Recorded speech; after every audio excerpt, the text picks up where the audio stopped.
हं, हं.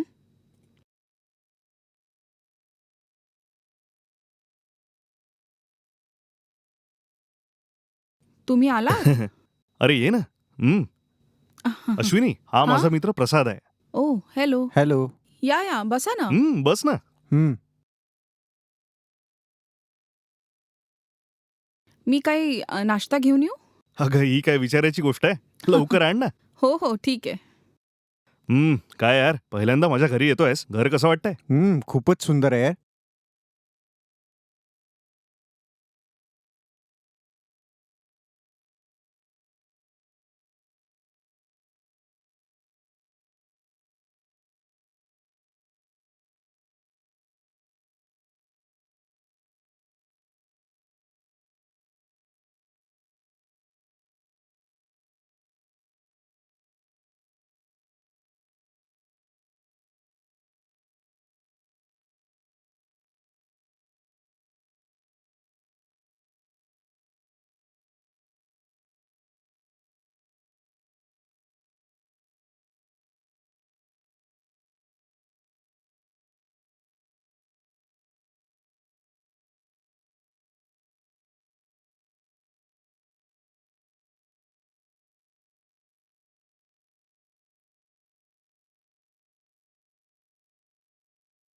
खूप छान वाटलं रे. हा, किती आपलंच खर्च घर आहे झाला रे? ना. खर्चाचं सोड यार. घर दिसायला छान दिसतंय ना, बस तेवढंच अरे सांग मला. खूपच छान आहे रे. पैसा कधीही कमवू शकतो. ऐका. घे ना यार. हां. घ्या ना.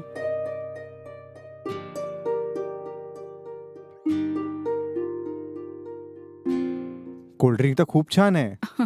कोल्ड्रिंक तर नेहमीच चांगलंच असतं. कारण ते मी नाही बनवलं ना. अरे ही अशीच गंमत करत असते. पण हं. हिच्या हातचं जेवण एकदमच मस्त आहे. किती जेवशील तरी मन भरणार नाही. इतकं टेस्टी बनवते. हं. ओ, असं आहे का? हम्म. तर मग नक्की एक दिवस येऊन जेवील मी. का नाही यार, हे तुझंच तर घर आहे. कधी येऊन जेवू शकतोस. चांगली गोष्ट आहे. पण फक्त तुझ्या बोलवण्याने नाही होणार. हं? तुझी बायको बोलवेल तरच येईल मी. अरे मी जेवणाला बोलावलं काय, हिनी जेवणाला बोलावलं काय? कोणी बोलावलं तरी तुला यावंच लागेल. काय अश्विनी, बरोबर बोललो ना? बिलकुल. तुम्ही आणि मी वेगळे थोडे आहोत. आज इथून पोटभर जेवून जायचं, ठीक आहे ना? अरे आज? हो आजच. अरे तुम्ही दोघं तर खूपच फास्ट आहात. अश्विनी, मी बरोबर बोलतोय ना? आज याला अगदी तब्येतीने जेवण करून पाठव इथून. मन आणि पोट दोन्ही भरेल असं खाऊन पाठवू आपण यांना. ठीक आहे, तू आज जाऊन फटाफट जेवणाचं बघ, चल. अरे हो, अरे ठीक आज आहे. नाही रे. हां? अरे एखाद दिवशी येऊन मस्त पोटभर जेवील ना. आत्ताच बाहेरून पोटभर जेवून येतोय. हे असं अचानक काय बोलतोयस तू? अरे काही हरकत नाही, नंतर परत कधी येईल. पोटभर जेवून जाईल मग तेव्हा. ठीक आहे यार, तुझीच मर्जी. ठीक आहे यार, चल येतो मी आता. ओके यार.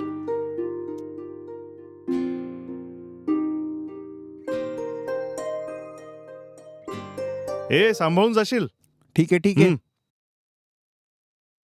ऐका ना, तुम्ही तुमच्या मित्राला घरी आणणार होते हे मला सांगितलं का नाही? खूप दिवसानंतर भेटला हा. अचानक बाजारात भेटला मला, म्हणून याला पटकन घरीच आणलं. अच्छा, असं आहे. ठीक आहे. हा. ऐका ना. अं? मी तुम्हाला एक गोष्ट सांगितली तर तुम्हाला वाईट नाही वाटणार ना? अशी कुठली गोष्ट आहे ज्यानी मला वाईट वाटेल? बोल ना. काल तुमचे ते मित्र आले होते ना आपल्या घरी. हो आला तर होता, तर काय झालं? त्यांची नजरही ठीक नव्हती आणि ते बोलतही नीट नव्हते माझ्याशी. मला काहीतरी चुकीचं वाटतंय. हे काय बोलतेस तू?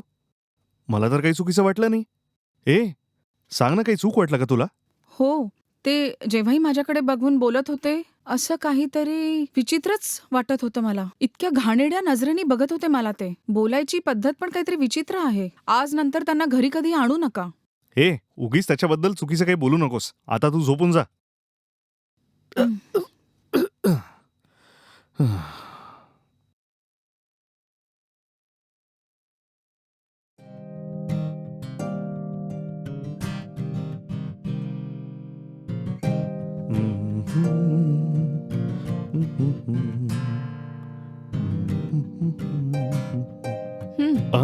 ओ. घ्या. हा.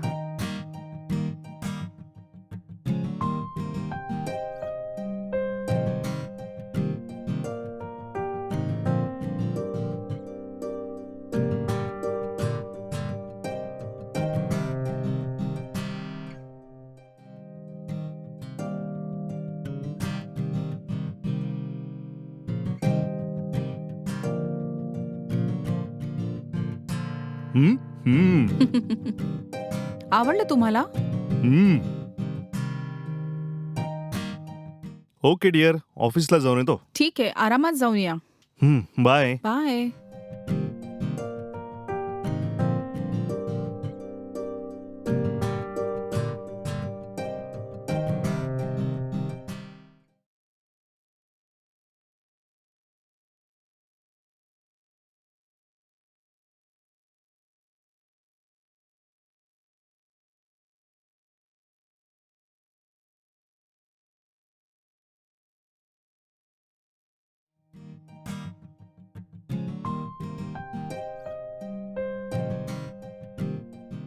अरे तुम्ही यावेळेस कसे काय आलात? माझे मिस्टर आता घरी नाहीयेत. तुझा नवरा जर घरी नाहीये तर दारातनच मला पळवायचा विचार आहे का? असं होणं शक्य नाहीये. सध्या जाण्याच्या मूडमध्ये नाहीये मी. काय? सांगितलं ना माझे मिस्टर घरी नाहीयेत. कोणी बघेल तर काय म्हणतील? पहिले तुम्ही बाहेर जा ना प्लीज. हे काय सरळ मला बाहेर जायला सांगतेस? असं नाही होणार. आधी तुझ्याशी बोलील मग जाईल मी. ठीक आहे, जे बोलायचंय ते बोला आणि निघा. अच्छा, तुमची मुलं आहेत का? नाही आहेत. हे विचारायला आलात का तुम्ही? नाही हो, मला तुमच्याबद्दल एक बातमी मिळाली आहे. ती तुमच्या नवऱ्याला सांगावी का नाही सांगावी हा विचार करतोय मी. काय बोलताय तुम्ही? माझ्याबद्दल काय माहिती मिळाली तुम्हाला? सांगतो ना. ते सांगण्याच्या आधी मला 1 कप चहा मिळेल का? मग पिऊन जोशात सांगतो. ते सगळं नाही चालणार. पहिले काय बोलायचंय ते सांगा. त्याच्यानंतर हवं तर मी तुमच्यासाठी चहा बनवते. ते सगळं नाही होणार मॅडम. आधी मला चहा द्या मग बोलील मी. ठीक आहे, बसा. मी जाऊन चहा बनवून आणते. हम्म.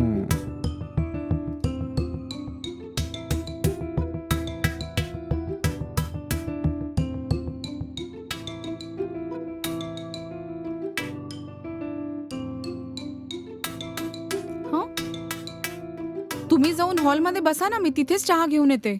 तू चहा कशी बनवतेस ते बघायला येतोय मी इकडे. का नाही येऊ शकत का? बरं, तुझ्याबद्दल मला काय माहिती हे विचारत होती ना, तर ऐक. हं? लग्नाआधी तुझा एकदा गर्भपात झालाय ना? हं? लग्नाआधी तुझं कोणावर तरी प्रेम होतं आणि त्यांनी तुला प्रेग्नंट केलं आणि गोष्ट अबॉर्शन पर्यंत गेली. अरे बापरे. त्यानंतर माझ्या मित्राला धोका देऊन त्याच्याशी लग्न केलं. ह्या सगळ्या गोष्टी कशा माहिती झाल्या तुम्हाला? सांगा ना. आणि हे सगळं मला कसं माहिती हे काही तुम्हाला विचारू नकोस. ठीक आहे, तुम्हाला काय बोलायचंय? माझ्या मित्राला हे सगळं माहिती नव्हतं त्याने म्हणून तुझ्याशी लग्न केलं. हं? जर त्याला कळलं तर काय होईल माहितीये का? जे काही होईल ते मी आपल्या मित्राला सांगणार आहे आता. मी तुमची विनंती करते, ही गोष्ट माझ्या नवऱ्याला सांगू नका. माझ्या आयुष्यातली एक खूप मोठी दुर्घटना होती ती. देवाने मला एक छान आयुष्याचं वरदान दिलं आहे. त्या आयुष्याला तुम्ही उद्ध्वस्त नका करू. ही गोष्ट माझ्या नवऱ्याला जर कळली तर त्यांना खूप वाईट वाटेल. या सगळ्यामुळे आमचा संसार, लग्न उद्ध्वस्त होऊन जाईल. तर असं आहे का मग? जर तुला वाटतंय की असं नाही व्हायला हवं तर तुला माझी एक छोटी मदत करावी लागेल. काय करावं लागेल? बघ, काही फार नाहीये, पण जेव्हा पण मला तुझी गरज लागेल तुला माझी साथ द्यावी लागेल. तुम्हाला हे सगळं बोलताना लाज नाही वाटत? मी तुमच्या मित्राची बायको आहे. तुम्ही विसरलात का? अरे ते सगळं माहितीये मला, पण लग्नाआधी तुझं अबॉर्शन झालंय हे तुझ्या नवऱ्याला नाही माहिती ना. जर ही बातमी माझ्या मित्राला कळली ना तर तो लगेच तुला घटस्फोट देईल. पुढच्या आठवड्यात तुझा नवरा ऑफिसच्या कामाने जरा बाहेर जाणार आहे. हे त्याने तुला सांगितलंय का नाही ते मला माहित नाही. पुढल्या सोमवारपासून गुरुवारपर्यंत तो बाहेरच राहणार आहे. जेव्हा तो इकडे राहणार नाही तेव्हा मी इकडे येईल. तेव्हा मग आपण दोघं मिळून खूप मज्जा करूया. त्यानंतर मी तुला डिस्टर्ब नाही करणार. जर तुला हे मंजूर आहे तर बोल, नाही तर मग तुझ्या नवऱ्याला ही गोष्ट सांगतो. हे तर तुम्ही मला ब्लॅकमेल करायचा प्रयत्न करताय. याला ब्लॅकमेल असं तर नाही म्हणू शकत. जर ही गोष्ट तुझ्या नवऱ्याला कळायला नको असेल तर मी सांगतोय तसं कर तू. मी जसं सांगितलं तसं केलं तर तुला काही होणार नाही. नाही तर तुझं हे आयुष्य नरक बनून जाईल. जास्त विचार करणं सोडून ओके म्हण तू. सोमवारी येऊन भेटतो तुला. मी येईल तेव्हा नव्या नवरीसारखं सजून धजून राहा. कळलं का? बाय.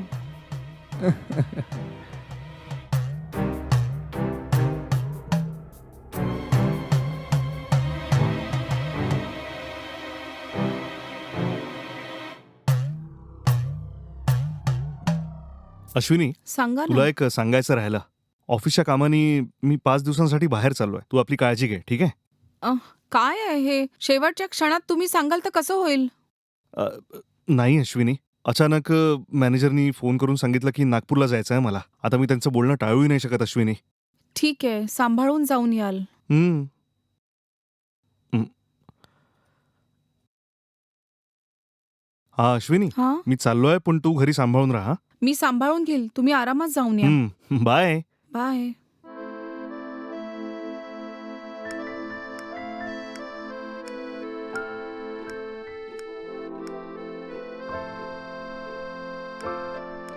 जसं त्या दुष्टाने सांगितलं तसंच माझे मिस्टर कामावर चालले गेले. आज जेव्हा तो घरी येईल, जर मी त्याचं ऐकलं नाही तर माझे जुने रहस्य माझ्या नवऱ्याला सांगून देईल. आणि त्यांनी सांगून दिलं तर माझा नवरा मला सोडून चालला जाईल. मी काय करू? काहीच कळत नाहीये. जर मी नवऱ्याला सांगितलं हा मला ब्लॅकमेल करतोय, तेव्हाही माझ्या नवऱ्याला माझ्या रहस्याबद्दल सगळं माहिती होऊन जाईल. मी काहीही केलं तरी सगळं माझ्या विरोधातच जाणार आहे. मी त्यांच्याशिवाय नाही जगू शकत. त्यांच्यासाठी आज एक दिवस मी त्या दुष्टाची गोष्ट ऐकून घेते. याच्याशिवाय मला अजून काही कळतच नाहीये काय करू.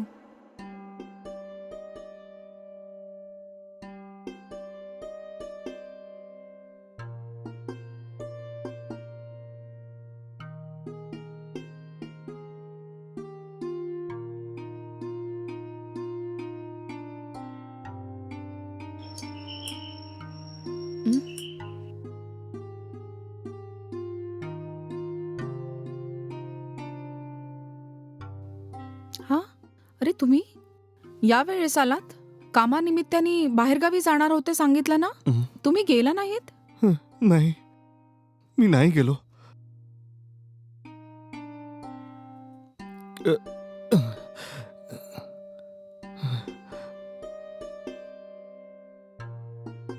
काय झालं? असं चेहरा पाडून का बसला आहात? काय गोष्ट आहे? तुला आठवतं मी एका जुन्या मित्राला घरी घेऊन आलो आणि म्हटलं की जेवून जाशील. तो म्हणाला नंतर कधी येऊन जेवतो. तुला आठवतंय ना? हो, लक्षात आहे. ते काही म्हणाले का?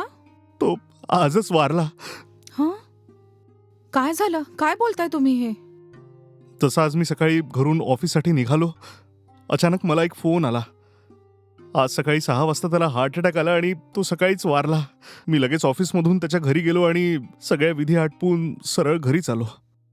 इतक्या कमी वयात तो जाईल मी विचारही केला नव्हता. पण ते खूपच लहान वयाचे आहेत ना? हो, तोही माझ्याच वयाचा आहे. मला तर विश्वासच होत नाहीये की त्याला हार्ट अटॅक आलाय. मनाने तो खूप चांगला होता. खूप चांगले होते का? ठीक आहे, मी जाऊन आंघोळ करून कपडे बदलून येतो. ठीक आहे.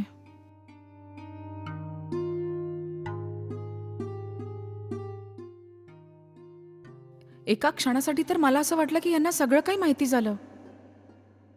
इतक्या मोठ्या संकटातनं मी बाहेर पडली याचा आनंद मनवू की यांचा मित्र गेला याचं दुःख मनवू, मला काही कळत नाहीये.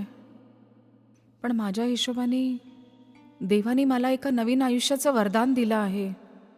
यापुढे माझं आयुष्य खूपच छान होईल.